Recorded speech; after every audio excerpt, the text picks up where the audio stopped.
So we're down to cleaning the carburetors on the XS750. There's a lot of activity going on in the garage. We got some snowblower repair. My brother and his son.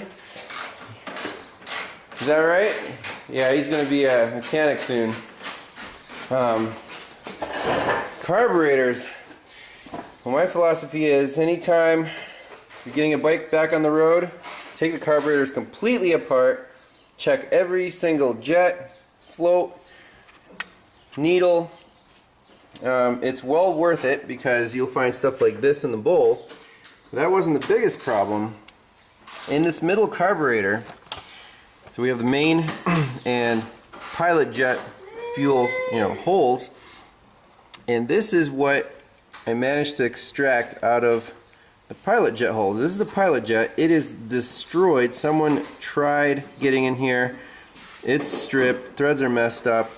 And the way I extracted it was using a four-sided extractor. Kind of beat it down.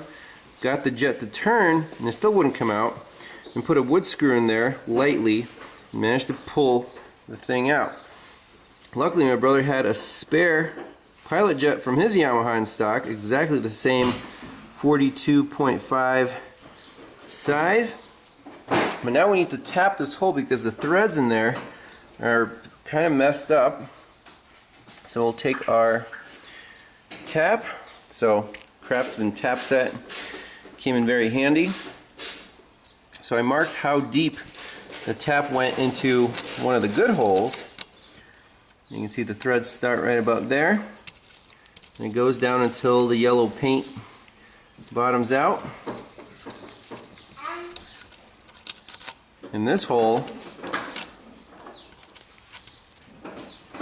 we're going down to about there. So we gotta go, we bottom out on the yellow paint. Little WD-40. And just gently turn it with a wrench.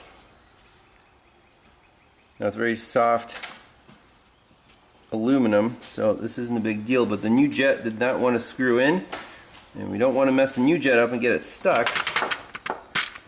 So definitely want to clean up these threads before installing.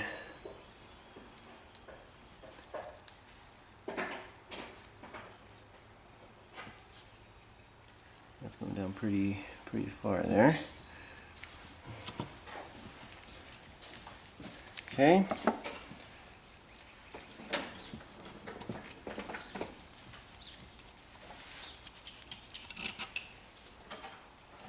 So that looks decent.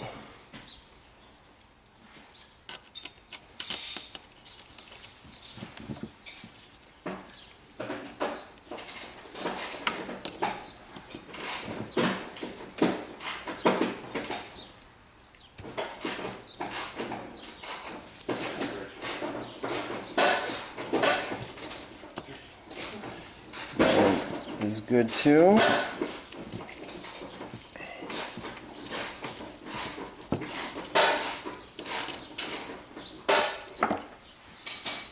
So we'll W40 and we'll blow these out with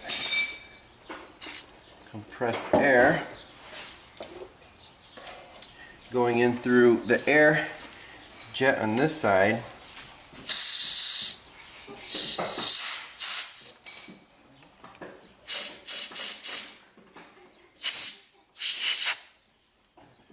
Now the new pilot jet should go in there. We'll check all the passages first using WD-40.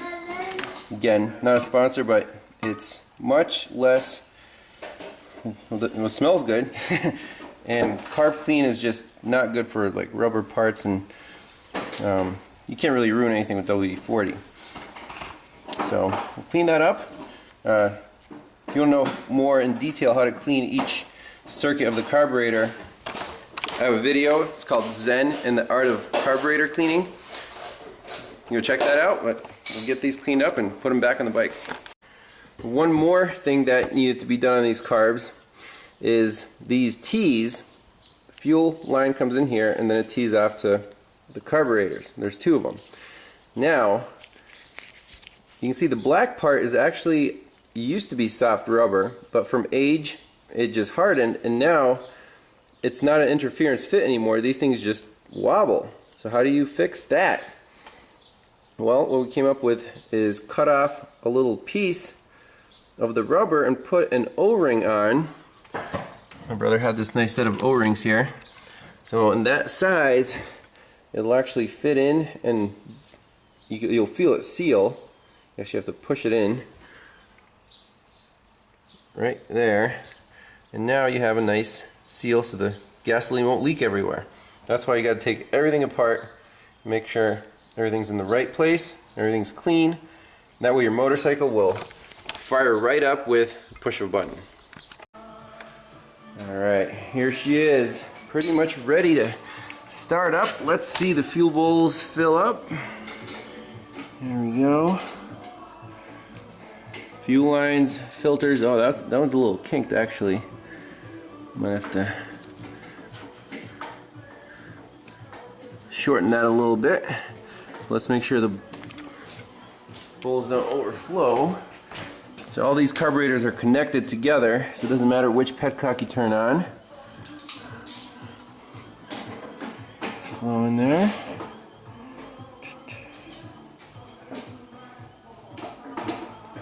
And just about full.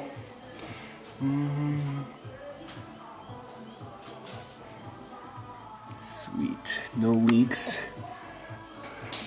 Excellent.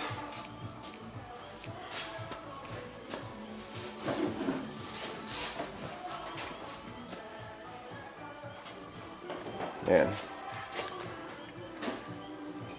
we'll fire it up real soon. Time to start up the XS750. Finally stopped raining, so this thing should fire right up. First kick, but we'll use the starter. Let's see, 2 chokes. No, what did I?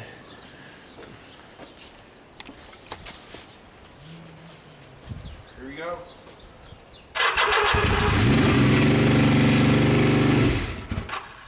It likes that.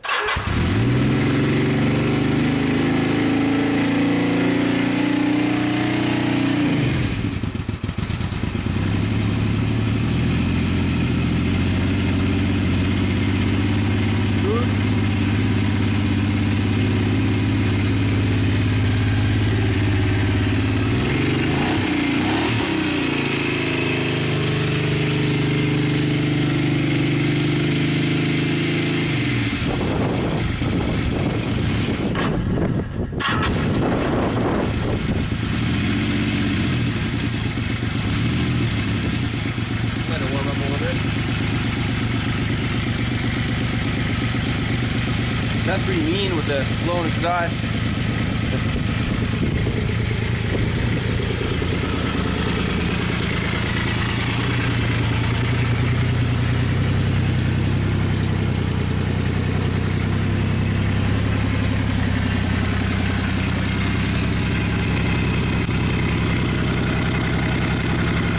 See, does the high beam work? High beam, low beam.